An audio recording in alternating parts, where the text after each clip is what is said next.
Avez-vous déjà réfléchi que le moment le plus important de votre vie sera le jour où vous vous tiendrez devant Dieu, sans rien d'autre à montrer que l'état de votre cœur?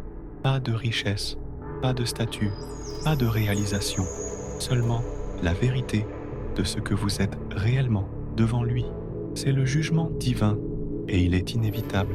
La bonne nouvelle, vous pouvez vous préparer pour ce moment. Et aujourd'hui est le meilleur jour pour commencer. Dans cette vidéo, nous allons plonger dans les Écritures et révéler ce qui compte vraiment pour Dieu le jour du jugement final. Un cœur pur, une foi vivante et une vraie relation avec le Créateur. Nous allons comprendre ensemble comment vivre chaque jour avec la certitude que notre vie a un but éternel, en nous préparant pour l'éternité avec Dieu. Mais avant de commencer, faites-moi une faveur. Abonnez-vous à la chaîne maintenant pour ne manquer aucun contenu transformateur comme celui-ci. Laissez un like et aidez à diffuser ce message de foi et de révélation afin que plus de personnes puissent être touchées par cette vérité.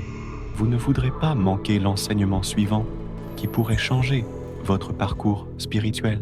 Préparez-vous pour un réveil spirituel qui va transformer votre vision de la vie, du jugement et de l'amour de Dieu. Restez avec moi jusqu'à la fin, car ce que vous découvrirez ici pourrait changer toute votre perspective sur l'éternité. Le moment où vous vous tiendrez seul devant Dieu, sans rien d'autre que votre cœur, sera le plus important de votre vie.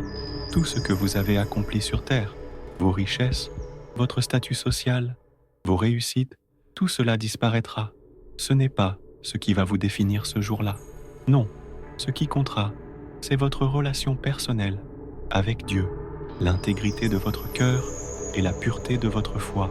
Vous serez jugé, l'empereur, non par vos biens matériels ou par les succès que vous avez accumulés, mais par la vérité de votre âme, par l'amour que vous avez donné et l'humilité que vous avez cultivée.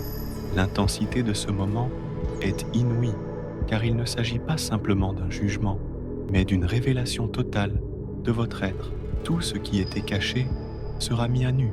Ce jour-là, vous ne pourrez compter sur personne d'autre que vous-même et votre connexion avec le divin. La foi véritable et l'âme pure seront vos seules armes, car ce sera une rencontre où la lumière de Dieu éclaire la vérité de votre cœur.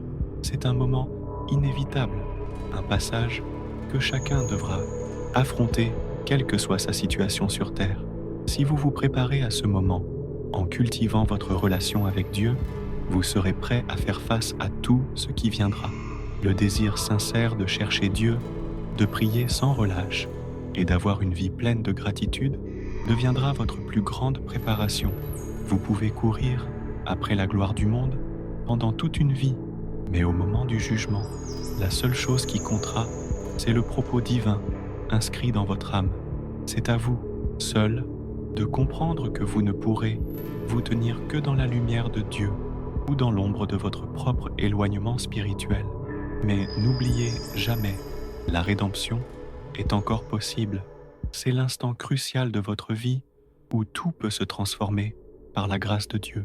Ce moment pourrait être celui où l'âme s'éveille véritablement, prête à accepter la transformation qu'elle attendait depuis toujours. Le passage d'Hébreux 9:27 nous rappelle une vérité incontournable. Il est réservé aux hommes de mourir une seule fois, après quoi vient le jugement. Ce moment, inévitable, est un rappel que chacun de nous doit rendre des comptes devant Dieu. Peu importe notre statut, nos réalisations ou nos réussites personnelles, ce jour-là, tout sera mis en lumière. Ce que nous avons fait, ce que nous avons dit, et même ce que nous avons pensé, tout sera révélé. Les excuses ne seront d'aucune utilité. Tout ce qui ne correspond pas à la volonté divine sera mis à nu. Dieu ne jugera pas en fonction de notre richesse ou de notre position sociale, mais sur la vérité de nos actions et l'état de notre cœur. Ce n'est pas une question de perfection, mais de fidélité, de service et d'une vie vécue dans l'amour. Ainsi, chaque choix que nous faisons aujourd'hui, chaque pensée que nous avons, chaque acte que nous posons est une préparation à ce moment sacré. Nous avons la liberté de choisir notre chemin, mais il est essentiel de se rappeler que nous sommes responsables devant Dieu. Ce jugement ne sera pas influencé par les opinions des autres ou par les jugements humains. Il est unique, il est personnel et il est fondé sur l'intention pure de notre cœur. Les Écritures nous disent que Dieu voit au-delà des apparences et des actions superficielles. Il voit la vérité intérieure qui guide nos actions. En ce moment, tout sera examiné, non pas selon des critères mondains, mais selon les lois divines. Et c'est là que nous verrons si nous avons honoré Dieu dans notre vie quotidienne.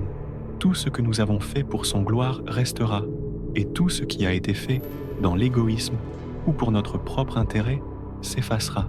Ce jugement sera le moment où tout ce qui a été caché apparaîtra, et ce que nous avons fait dans le secret sera révélé. C'est l'épreuve ultime de notre foi. Le message central que nous devons retenir est que, pour Dieu, ce qui compte le plus n'est pas ce que nous faisons de visible, mais ce qui se trouve dans le cœur. Dans 1 Samuel 16:7, il est écrit « L'homme regarde à ce qui frappe les yeux, mais l'Éternel regarde au cœur ». Cette révélation est essentielle pour comprendre comment Dieu nous juge.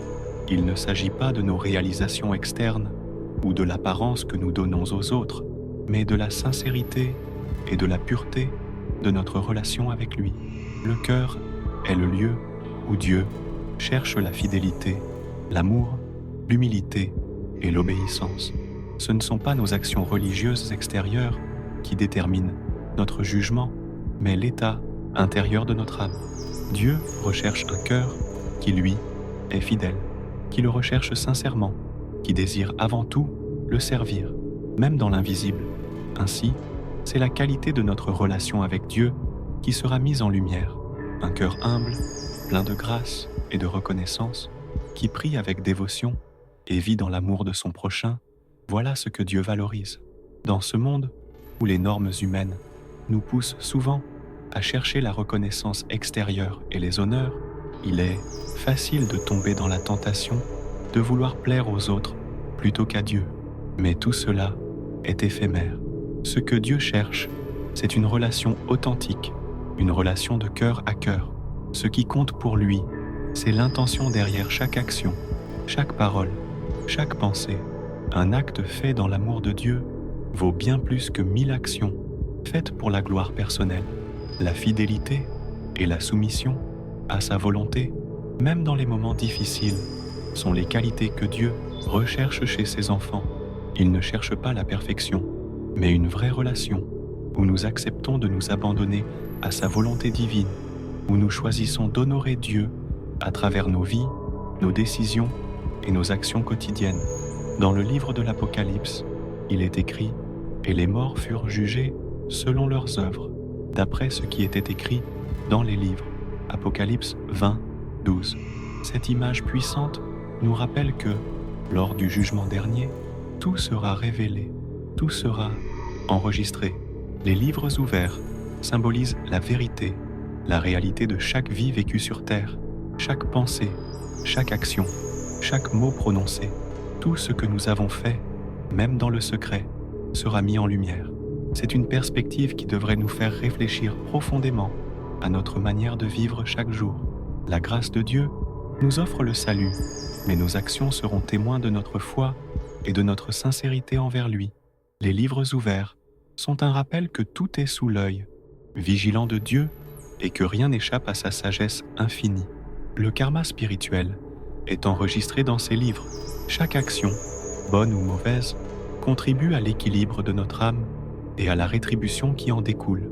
Mais bien sûr, il y a une bonne nouvelle. Si nous avons mis notre foi en Christ, alors le registre de nos dettes est effacé. Notre foi en lui annule le fardeau de nos péchés et nous permet d'entrer dans la présence divine, purifiée et rachetée. La grâce de Dieu ne fait pas disparaître l'importance de nos actions, mais elle nous donne une nouvelle chance pour que nos œuvres témoignent de notre véritable foi. Les livres ouverts, bien qu'ils révèlent la vérité de ce que nous avons fait, sont aussi une opportunité pour ceux qui croient en Christ de voir leurs fautes effacées Cependant, il est important de se souvenir que tout ce que nous avons fait dans l'amour et la fidélité à Dieu sera enregistré et porteur de récompenses spirituelles. Le jour du jugement, ce ne sont pas nos réussites mondaines qui compteront, mais la pureté de notre cœur, la vérité de notre foi et la manière dont nous avons cherché à honorer Dieu à travers nos actions. Lorsque le moment du jugement arrivera, il n'y aura que deux verdicts possibles, deux issues éternelles qui détermineront le cours de notre existence spirituelle pour toujours. D'un côté, la voix divine prononcera ces mots merveilleux, bien fait, bon et fidèle serviteur. Matthieu 25, 23. C'est la récompense ultime pour celui qui a vécu une vie d'obéissance, de fidélité et d'amour envers Dieu. C'est le résultat d'une relation sincère et profonde avec lui, où chaque action, chaque pensée, chaque moment a été dirigé vers la gloire divine. Ce verdict, bien qu'il soit fondé sur la grâce de Dieu, est également le reflet de la véritable nature de notre foi et de la manière dont nous avons manifesté cette foi dans notre quotidien. Ceux qui ont choisi de vivre pour Dieu, de servir les autres dans humilité et de se détourner du péché, recevront cette récompense éternelle, la lumière de Dieu, pour toujours. Mais il y a aussi l'autre possibilité, un verdict que beaucoup redoutent. « Retire-toi de moi, vous qui commettez l'iniquité, je ne vous ai jamais connu. » Matthieu 7, 23. Ce sont des mots terribles, des mots de séparation éternelle d'avec Dieu. Ces paroles ne sont pas destinées à ceux qui ont fait des erreurs ou qui sont tombés, mais à ceux qui ont choisi de vivre sans vérité, sans relation réelle avec Dieu, cherchant leur propre gloire plutôt que celle de Dieu. Le jugement n'est pas une simple évaluation de nos actions extérieures, mais une évaluation de notre relation authentique avec Dieu. Le simple fait de pratiquer des actions religieuses sans cœur sincère et dévotion véritable ne suffira pas. Dieu ne recherche pas seulement des rituels, mais un engagement profond, une union intime avec lui. Ce verdict final sera basé sur la vérité de notre vie, sur le fait que nous avons réellement cherché à suivre Christ et à vivre selon sa volonté. Le jour du jugement est inévitable et il est crucial de prendre dès maintenant des mesures pour nourrir une relation authentique et intime avec Dieu, car seule cette relation nous guidera vers le verdict de vie éternelle. Dans un monde où l'apparence et la reconnaissance extérieure occupent une place prépondérante, il est essentiel de se rappeler que Dieu ne regarde pas l'apparence extérieure, mais le cœur. Dans l'évangile de Jean 4, 24, Jésus nous rappelle que Dieu est esprit et il faut que ceux qui l'adorent en esprit et en vérité. L'authenticité est la clé d'une relation vivante avec Dieu. Ce n'est pas ce que nous montrons aux autres qui compte, mais ce que nous vivons intérieurement. Dieu cherche ceux dont l'âme est sincère, ceux qui, dans le secret de leur cœur, prient avec humilité, cherchent avec dévotion et agissent avec amour et pureté. Chaque moment de prière, chaque acte de bonté, chaque geste d'obéissance doit être une expression véritable de ce que nous ressentons au plus profond de nous-mêmes. Il est facile de se laisser séduire par les apparences et de croire que notre relation avec Dieu peut être mesurée par des actions visibles, mais ce qui importe réellement, c'est l'intention derrière ces actions. Un cœur authentique qui cherche Dieu dans toute sa vérité est celui qui est vu et apprécié par Dieu. Il n'y a rien de plus précieux aux yeux du Seigneur que l'authenticité d'un croyant, une âme qui se tourne vers lui sans arrière-pensée, simplement pour être transformée et guidée par son amour divin. Ce n'est pas simplement une question de savoir si nous accomplissons les bonnes actions, mais si nous agissons pour la gloire de Dieu et non pour nous-mêmes. C'est là la véritable essence de la foi. La sincérité de notre relation avec Dieu se manifeste dans notre volonté de vivre sa volonté avec courage et intégrité, même lorsque personne ne regarde. La transformation spirituelle commence dans le secret lorsque nous choisissons de suivre Dieu, non par obligation, mais par amour, dans une union sacrée avec lui. Cela ne veut pas dire qu'il faut être parfait, mais plutôt être réel dans notre désir de servir Dieu et d'agir selon sa sagesse. Cela fait toute la différence aux yeux du divin. Le jugement de Dieu n'est pas simplement un acte de justice, c'est aussi un appel à la préparation spirituelle. En Matthieu 25, 10, 13, Jésus nous parle des vierges sages et des vierges folles, soulignant que ceux qui sont préparés recevront l'entrée dans le royaume des cieux, tandis que ceux qui n'ont pas pris soin de leur âme seront laissés de côté. Ce passage nous rappelle que la préparation spirituelle est un choix quotidien. Chaque décision que nous prenons, chaque action, chaque pensée doit être ancrée dans le désir de plaire à Dieu. Le jugement n'est pas un événement à craindre, mais un moment que nous devons anticiper avec foi, en sachant que nous avons fait tout ce qui était en notre pouvoir pour vivre selon les principes divins.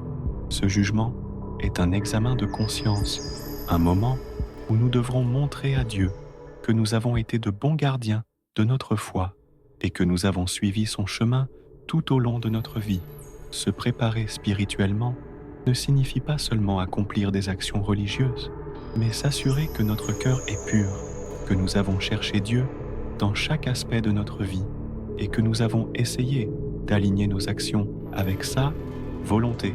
C'est dans cette préparation, dans ce travail constant sur notre âme, que réside notre assurance face au jugement. En réalité, nous avons le pouvoir de nous préparer dès aujourd'hui en cultivant une relation intime avec Dieu à travers la prière, la méditation et la soumission à sa volonté. Le jugement sera un moment où nous devrons rendre compte de nos vies, mais il est aussi un moment où Dieu, dans sa miséricorde, nous offre l'opportunité de réparer ce qui peut l'être, de changer ce qui peut être changé et de vivre pleinement dans l'amour et la vérité divine. La préparation spirituelle est une quête constante, une marche quotidienne vers la lumière divine, et cette préparation commence aujourd'hui. La foi vivante n'est pas simplement une croyance passive, mais une énergie active qui guide chaque moment de notre vie. En Jacques 2, 26, il est écrit « Comme le corps sans l'esprit est mort, ainsi la foi sans les œuvres est morte ». La foi n'est pas une simple déclaration, mais une transformation active de notre façon de vivre. Elle se manifeste par nos actions, notre comportement et même nos pensées. Chaque geste que nous posons doit être un reflet de la lumière divine qui brille en nous. C'est la connexion continue avec Dieu qui permet à notre foi de se manifester dans l'amour, dans la servitude et dans la prière constante. Une foi vivante est une foi qui s'engage, qui ne reste pas immobile, mais qui agit selon la volonté divine.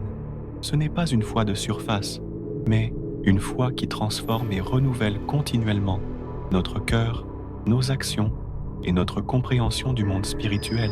Les vérités spirituelles que nous professons doivent se traduire par des actes concrets dans notre quotidien.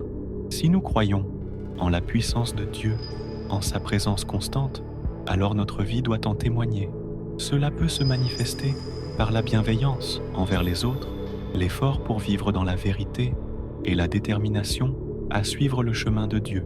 Peu importe les défis, il est essentiel de se rappeler que la foi n'est pas seulement une conviction intérieure, mais une force extérieure qui façonne notre comportement et nos choix. En agissant selon l'amour de Dieu, nous créons des ponts spirituels avec les autres et agissons comme des gardiens de sa lumière. Vivre la foi est un acte quotidien et chaque moment est une opportunité de grandir spirituellement. L'espérance est une force spirituelle puissante, un ancrage dans la promesse divine qui nous permet de traverser les moments les plus sombres de notre vie. En Romains 15, 13, Paul écrit « Que le Dieu de l'espérance vous remplisse de toute joie et paix dans la foi, pour que vous débordiez d'espérance par la puissance du Saint-Esprit. » L'espérance ne se base pas sur les circonstances extérieures, mais sur la conviction profonde que Dieu est toujours fidèle et que peu importe les épreuves, sa lumière nous guide toujours vers un avenir meilleur.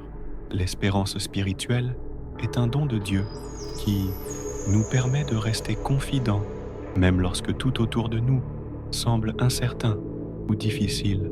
C'est cette espérance qui nourrit notre transformation intérieure, nous donnant la force de persévérer, de prier et de continuer à marcher dans la vérité divine. L'espérance n'est pas simplement une attente passive, mais une force active qui nous pousse à agir selon la volonté de Dieu, même dans l'adversité. Elle est un moteur spirituel qui nous aide à voir au-delà de la souffrance présente et à percevoir la révélation de la grandeur de Dieu dans nos vies. L'espoir en Dieu nous transforme, car il change notre perception de la réalité. Ce n'est pas un espoir fondé sur des promesses humaines, mais un espoir fondé sur la vérité éternelle de Dieu. C'est cet espoir qui donne de la paix à notre cœur, même lorsque nous sommes confrontés à des épreuves difficiles. En cultivant cette espérance, nous nous préparons à recevoir de nouvelles révélations spirituelles et à vivre des transformations profondes dans notre vie spirituelle. Nous devons toujours garder à l'esprit que, quel que soit le chemin que nous empruntons, l'espérance en Dieu nous soutient et nous guide à chaque étape de notre voyage spirituel. La repentance est l'un des aspects les plus puissants de notre cheminement spirituel. En 1 Jean 1.9, il est écrit « Si nous confessons nos péchés, il est fidèle et juste pour nous pardonner et nous purifier de toute iniquité. » La repentance n'est pas simplement un acte de regret ou de culpabilité, mais une véritable transformation du cœur, un retour sincère vers Dieu. Elle implique une prise de conscience profonde de nos erreurs, une volonté de changer et une décision de se détourner du mal pour revenir dans l'étreinte divine. Dieu, dans sa miséricorde, nous offre la possibilité de recommencer, de réparer ce qui peut l'être et de recevoir son pardon. Ce processus de repentance nous rapproche de Dieu, purifie notre âme et ouvre la voie à une véritable réconciliation spirituelle. La repentance, loin d'être un fardeau, est un acte libérateur qui nous permet de retrouver la paix intérieure et de marcher à nouveau dans la lumière de Dieu. Cependant, la repentance ne peut être complète sans le pardon. En Matthieu 6,14, Jésus nous rappelle « Si vous pardonnez aux hommes leurs offenses, votre Père céleste vous pardonnera aussi. » Le pardon est la clé qui débloque la porte de la rédemption. Non seulement Dieu nous pardonne, mais il nous invite aussi à pardonner aux autres. Ce n'est pas un choix facile, mais c'est un choix nécessaire pour guérir notre cœur. Le pardon est une expression de l'amour et de la paix divin, un moyen de rétablir l'harmonie et d'éliminer les chaînes de l'amertume. En pardonnant aux autres, nous nous libérons du poids du passé et ouvrons la voie à une transformation spirituelle profonde. La repentance et le pardon vont de pair, et ensemble, ils sont des actes sacrés qui nous permettent de purifier notre âme et de nous rapprocher de Dieu. Alors, qu'en pensez-vous? Avez-vous déjà réfléchi à ce qui comptera vraiment pour Dieu lors du jugement? Partagez vos pensées et expériences dans les commentaires. J'aimerais savoir comment ce message vous a touché. Est-ce que cela vous aide à repenser votre relation avec Dieu? Votre histoire pourrait être la lumière pour quelqu'un d'autre qui en a besoin. Si ce message vous a inspiré, n'oubliez pas de laisser un like et de vous abonner à la chaîne. En vous abonnant, vous ne manquerez aucune vidéo future pleine de révélations spirituelles et de transformations personnelles, et activez les notifications pour être le premier à recevoir nos prochains contenus. Cela aidera non seulement à transformer votre vie, mais aussi à toucher des vies dans le monde entier. Avant de partir, cliquez sur la vidéo recommandée à l'écran.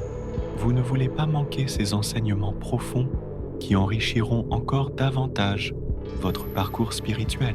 Je suis ravi de vous avoir accompagné aujourd'hui et j'ai hâte de vous retrouver pour d'autres moments de réflexion spirituelle.